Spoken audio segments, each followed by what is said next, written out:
buonasera.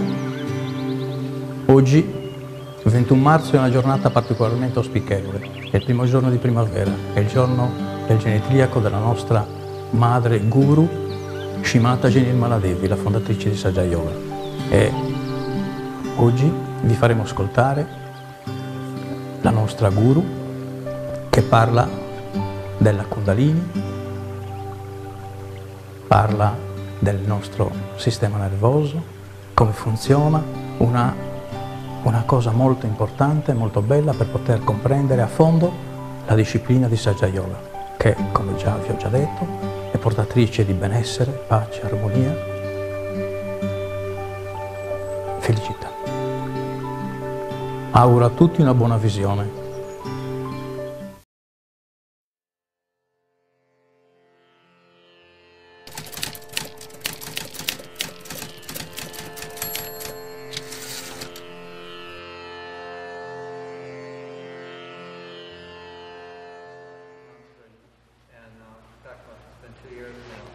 I feel something up in my head, like here and then here and here, then here, and then down here and here, and then it hasn't gone any further than that. Well, this sort of. You see, if you if you try your own self, you see, trying with the Kundalini, actually sympathetic goes into activity. You have no right on the parasympathetic.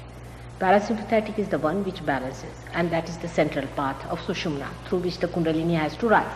But if you try anything, what you do is always you can use sympathetic. I'll give you an example. Supposing you are running fast, all right? Then you can raise the rate of your heart.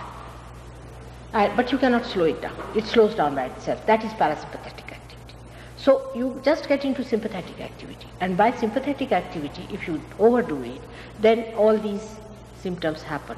And it's not helpful. On the contrary, chakras go into quite, like this is the left and the right sympathetic, and these are the centers. They get pulled down like this. And if they are pulled like this, then you are harmed. So it is not an experience of Kundalini, but is of the sympathetic. This isn't anything I was looking for or asking for. I didn't even know anything about. I didn't even know what chakras were. But from just sitting still, I would feel these things happen. But I guess they're chakras because they're in the same places. But how come it went down instead of coming up? No, it doesn't go down. Kundalini never goes down. It goes upward, always. The thing that comes down is the grace, you see. The grace comes down, not the Kundalini. Kundalini always goes upwards. And the grace comes on your sympathetic, which cools you down completely. You become absolutely relaxed with the grace. But the Kundalini itself always goes upward. It never comes down. But in people, it so happens that Kundalini goes through this central path. Now, if it is sort of very much rugged, or if it is extremely smooth due to the mistakes of the seekers, then it falls down. It falls down is a different point than going like that. It falls down. Then you have to raise it again and tie it up. Again raise it and tie it up. In many people it has to be done, but it can work out. You will get the complete knowledge, don't you worry. Now he has been, as he said, 18 months, but he's a master of Kundalini. He can raise your Kundalini, and you are just like him. You will become the same. There's no problem at all. I'd like to know if having vertebrae in the spine out of place interferes with the rising of the Kundalini. Does having a vertebrae out of place in the spine interfere with the rising of Kundalini? It does, to some extent, it does. Definitely it does, but we can put it right. The vertebrae can be put right and the Kundalini can be brought in. It does. So many things do happen. If you are a person over-read, if you have read too many books and the books are in your head, I have to empty that also. I actually do this work as a profession, and I find that if the subtle center is fixed, the spinal problems just disappear. I used to have 3 and 4 adjustments a week to correct my spine, and now I have none at all. So first fix the subtle within us, and then the gross part, the spinal misalignments and so on, will just get better.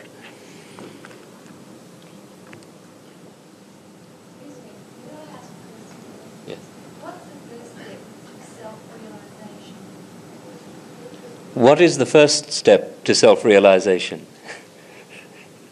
There is nothing like first, second. It's not a course, see. The Kundalini, it's an awakening within us which takes place, which is like a living process. Alright? So the Kundalini rises and shoots off here. Now some people feel the Kundalini wobbling down there, down below. Some people feel it in the stomach. Some people feel it here. Some people feel it here.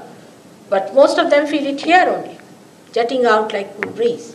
So you just can't say what is the first step. Depends on how it rises. So everybody doesn't feel the same way. So I can't say that this is the first stage. Alright? Of course, first you feel thoughtlessly aware.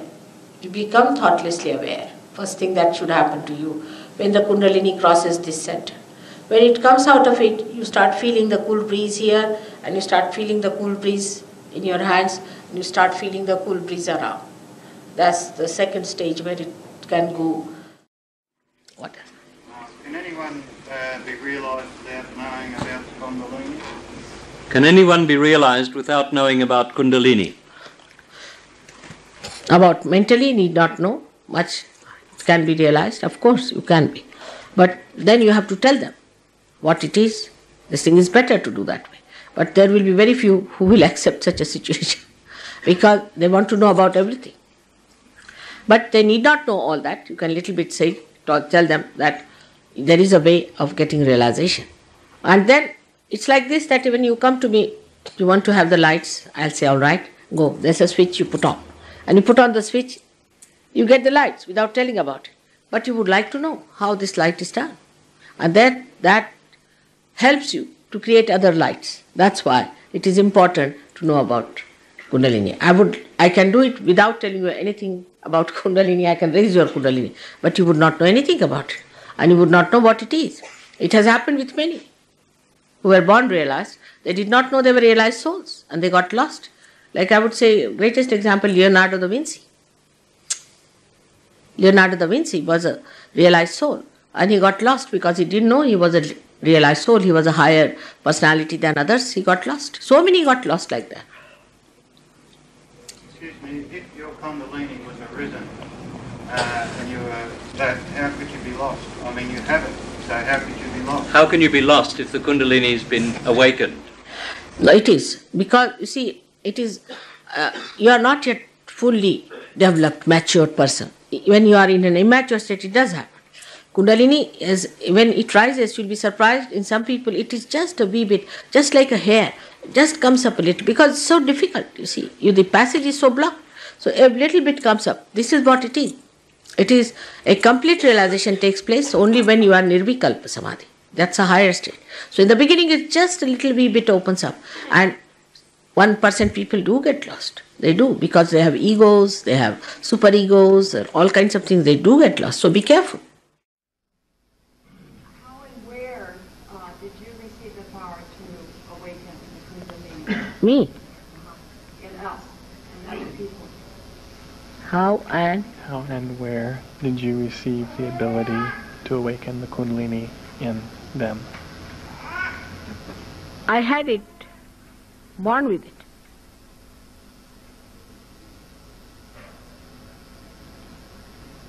One can be born with it.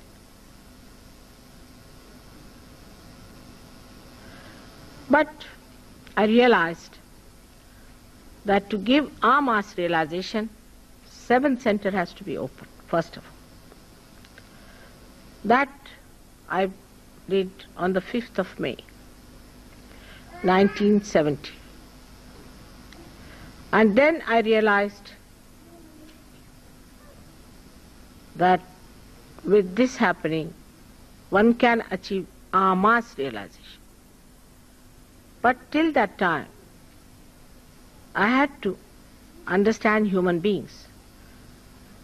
So, by my subtle methods, I tried to understand what was their problem, what chakras they had, in trouble, how I have to work out the permutations and combinations in such a way that our mass realization can be achieved. So this our mass realization, I started from that day. Before that, I did not speak about it.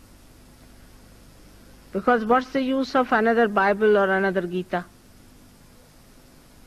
Better to achieve the results.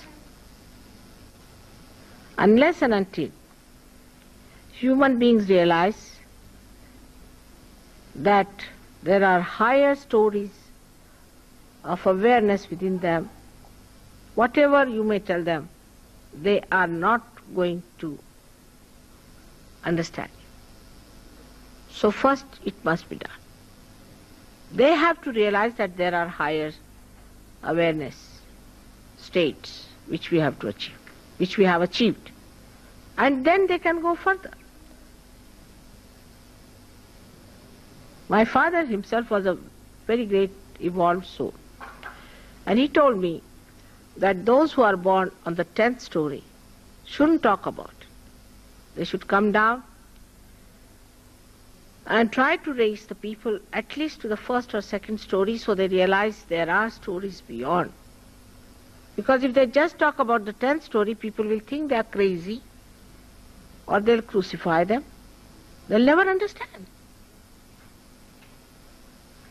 That won't be practical.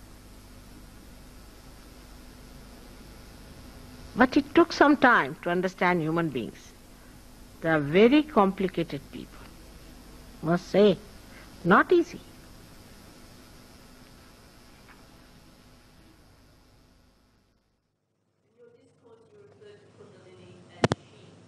What you say?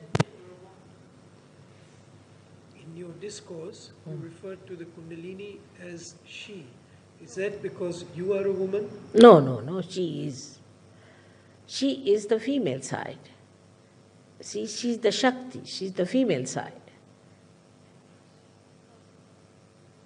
That's why the quarrel about women and men is all falsehood. There's nothing like that. They exist together. It's like the moon and the moonlight. It's like the sun and the sunlight. It's like the God and the Kundalini. It's like the word and the meaning.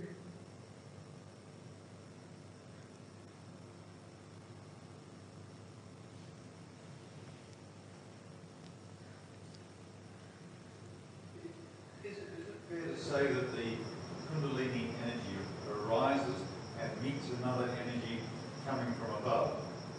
Yeah. It is all-pervading power, all right? Now, when the Kundalini rises, what she does, she enlightens our subtler side of our nerves, our brain and everything. She enlightens. And by that, we start feeling it. It's the enlightenment that we get because of her connection with the all-pervading power. It exists, already it exists. But you cannot feel it normally. When she rises, then your nerves are so enlightened that you can feel it. All right? You might be already getting it. I think so.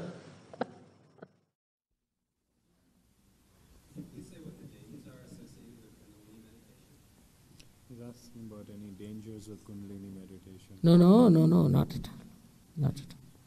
She is your mother. She is your individual mother. Who gives you your second birth? She knows everything about you. She has recorded everything. And she does it very gently. See, when you were born, your mother took all the pains upon herself, isn't it? And in the same way, this Kundalini does the job. But people are frightened because perhaps maybe they don't want. It's an evil force, I think, those who are frightened against Kundalini because they don't know how to do it. Or maybe they don't want people to achieve their realization. I can't understand. Those people, as I was telling you today, in the 16th century, Guru Nanaka, then Kabira, and all these others, Ramadasa, Tukarama, all of them, nobody has said it's dangerous.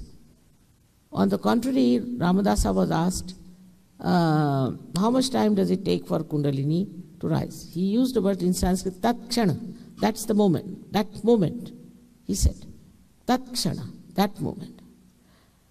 So, but he said there's a condition. The one who wants should be anxious to have it, and the one who gives should be an authority. Not authority from some university or anything, but authority in spirituality. Yes? Yes? In activating the Kundalini within the body, can it only be done in the position that's posted on that sheet there, or can it be done standing or in other positions? What is it? Kundalini जागरण के लिए बैठना जरूरी है या खड़े होके या किसी और पोजीशन में भी जागृत हो जाएगी? No. You see, it is all right, you can do it. But why do all that? You have to be comfortably sitting in your chair and you'll get your realization. You don't have to go to Himalayas to stand on your head. It's just simple.